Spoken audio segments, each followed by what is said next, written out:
We fight for that itch. Rarely do I see any American Italians eating in here. But I'm funny how? I mean funny like I'm a clown, I amuse you? Villkoret är att jag får leva. Yes! Yes! Hey there, welcome to the final edition of Real Genius. I'm Chris Vognar, the final culture critic of the Dallas Morning News. I'm Robert Wilonsky, and I don't know. It's just a bittersweet time here. Well, I guess really we're just saying goodbye to this particular format. This format, yes. And the fact is... The loose, conversational, right, ongoing, very the end opinionated. Of the talking head videos at yes. the Dallas Morning News. It's the end of an era, really, because not enough of you are watching us.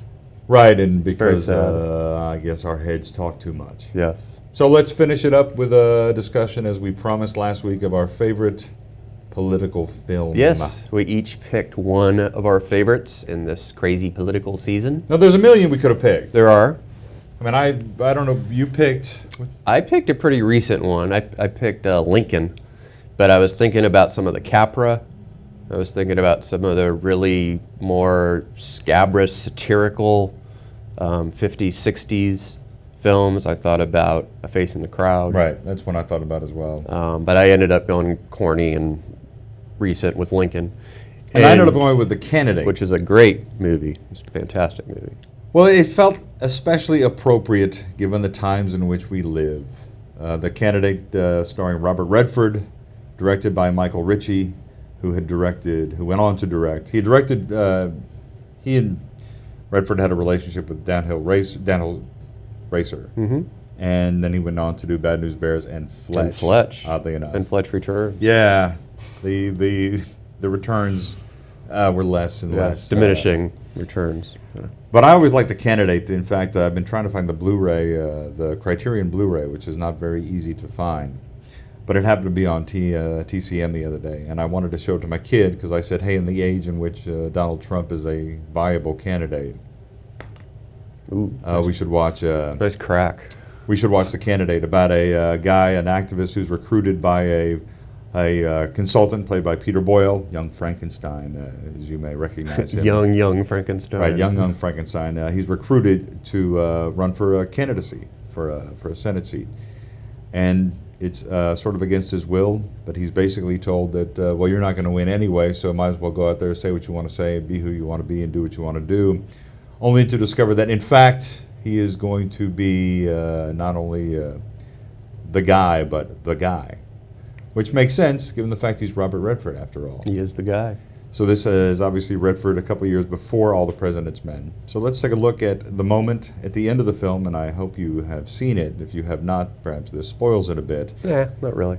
Yeah, I like this moment because this is the moment where Redford realizes that, in fact, he is going to have to be a politician after all. Okay, we've got about 60 seconds of privacy before they find out we're here now, so what's on your mind, Senator? I don't know. Okay, I gotta get out there. See, I told you they'd be there. Marvin, what do we do now? Wait a minute, what?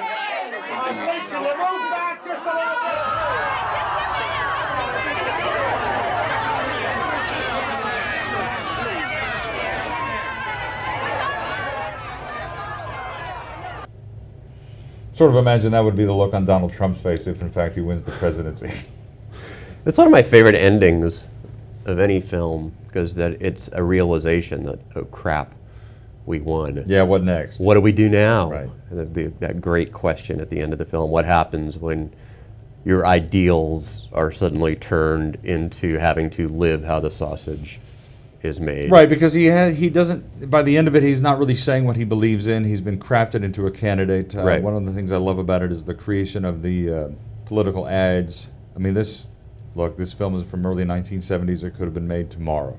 I mean, it is probably, I think, the most timeless of all political films that has ever been made. And there was still, at that time, it had been going on for a while, but it was still pretty fresh, the phenomenon or the public acknowledgement of how candidates are manufactured. Right. Nixon being a primary example, but also Kennedy. certainly. Right. Look, I almost picked Primary, which is a documentary about the 1960 primary of John Kennedy. It's one of my favorite films, Robert Drew. This sort of seems to be the fictional version of it about a decade later. So I think it's an extraordinary film, and if you have not seen it, please do. You will feel like you are watching something ripped from today's headlines. So every once in a while, I'll see a movie that makes me feel old-fashioned for loving, and I did love Lincoln. I was just all in on it. Saw it a few times. Loved Tony Kushner's screenplay. Daniel Day-Lewis, well-deserved Oscar for playing Lincoln. What I really liked about it, though, is the way that it shows the horse trading of politics as a noble endeavor, Right. as part of the government process, and the importance of compromise to reach goals at a time when governing is seen as a dirty thing. I just felt like the timing for this movie was actually perfect, even though it obviously takes place in a different century. Watching Lincoln get the votes and how he maneuvers to get the votes to get the amendment to end slavery, I just found endlessly fascinating and inspiring. The scene we're going to look at actually doesn't even have Daniel Day-Lewis as Lincoln in it. It's his fixers. Right. They're trying to figure out how to go out and bribe congressmen and grease the wheels, so to speak, to get what their guy wants. So let's take a look at Lincoln. President's never to be mentioned, nor I. You're paid for your discretion. Well, you can have that for nothing. What we need money for is bribes. Speed things up. No, nothing strictly illegal. It's not illegal to bribe congressmen. They starve otherwise. I have explained to Mr. Bilbo and Mr. Latham that we're offering patronage jobs to the Dems who vote yes. Jobs, and nothing more. That's correct. Congressman come cheap, few $1,000 will buy you all you need. The president would be unhappy to hear you did that. Well, will he be unhappy if we lose? The money I managed to raise for this endeavor is only for your fees, your food, and lodging. If that squirrel-infested attic you've quartered us in's any measure, you ain't raised much. Should we get to work?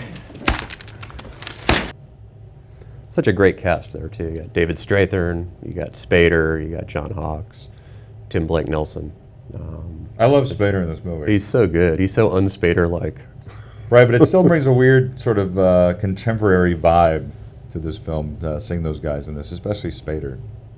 It's I just keep expecting it's the bad influence of Spader. So what are we going to do, man? We're going to have to find a shorter, tighter, more economical way to do all this. I feel like that's a discussion maybe we want to have when the cameras aren't rolling. Let's do it right now. But I guess we will be back at some point with something unlike this, maybe shadow puppets. Yes. Maybe experimental dance I'm reviews. thinking Vine. I'm thinking we'll just Vine the whole thing. You want 7-second segments? Yes. Or Or maybe throw in some cats. Well, cat video movie action. That sounds great. Our favorite cat videos of the year. I don't know about you, but I feel like we should just do the same thing we're already doing while nude. There you go. So let's come up with cats on our laps. Exactly. It's been a pleasure. Likewise. All right, man.